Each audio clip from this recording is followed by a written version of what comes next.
Designing a baby, the market and the concerns. Designer babies are in high demand. The market is expanding in a consumer-oriented society. This creates a cause for concern if designer babies and the market surrounding it are ethical.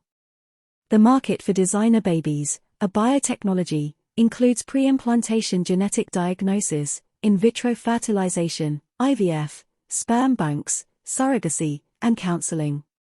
Designer babies' impact on society is important to analyze because it could change the relationship between people and having babies.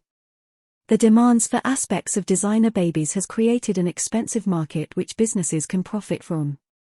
The price of surrogacy can range from $20,000 to $120,000.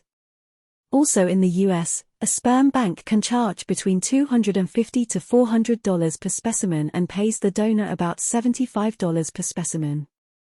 Sperm banks seek out people with certain characteristics and notable acknowledgments such as being an Olympic athlete or winning a Nobel Prize. In addition, eggs can cost up to $50,000. Eggs fetching the highest price are in demand from women who are healthy, tall, white, athletic, and have high SAT scores. This baby market makes creating a baby expensive for the consumer and profitable for the person and business selling the specimen. Also, people can potentially exploit the unregulated designer baby market in the US. This can occur if a surrogate does not have as much money as the couple paying for the surrogate, which means a surrogate might not be able to pay for a lawyer to thoroughly read through a surrogacy contract. Further, a consumerism view is now strongly associated with designer babies because designer babies allow for baby businesses to develop. This market brings into question if designer babies are ethical. The ability for people to choose characteristics of designer babies poses ethical issues. Pre-implantation genetic diagnosis, PGD, allows for the advanced screening of characteristics. This is helpful for determining if an embryo will have a fatal condition, so then that embryo will not be implanted if the embryo has a fatal condition. However, PGD screening can also determine sex, physical, social, and psychological characteristics. So, a couple could potentially choose not to implant certain embryos of a certain sex or if an embryo has a certain condition like Down syndrome. With this biotechnology, people have the ability to choose what will be reproduced. Governments and individuals have reacted differently to these ethical issues surrounding designer babies. For instance, the United Kingdom allows for PGD screening of fatal conditions, but not for sex, physical, social, and psychological normal variations. In contrast, the US has no laws or regulations pertaining to PGD. Also, the United Kingdom uses the language normal variations, but normal is a fluid word that changes through time in each culture, which means that governments' ethical interpretation of designer babies might change.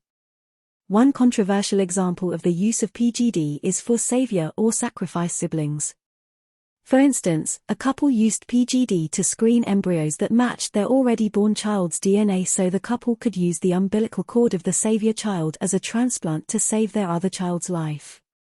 Both children went on to live healthy lives, but the parents used the designer baby solely to save another person's life.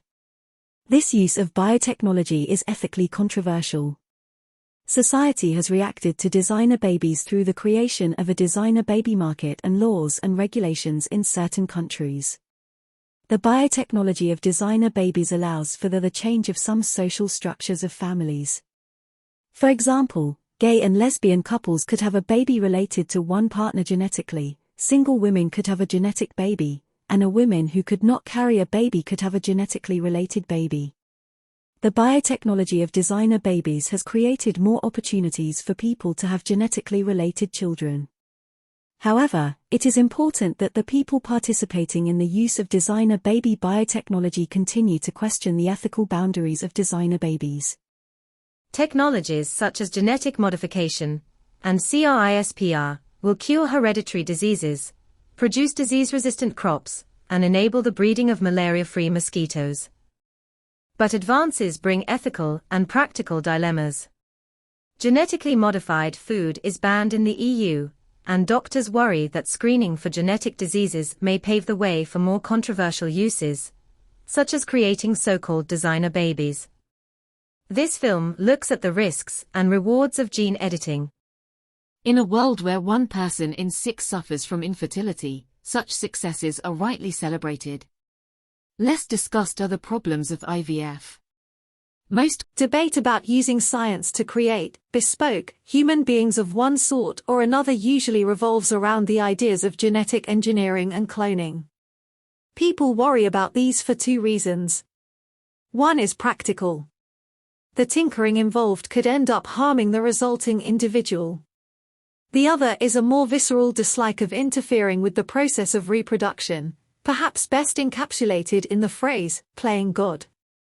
There is, however, a third way that the genetic dice which are thrown at the beginning of human life might be loaded, and it does not involve any risky tinkering. It is a twist on the well-established procedure of in vitro fertilization, IVF. The twist would be to decide, on the basis of their DNA, which of a group of available embryos should be implanted and brought to term.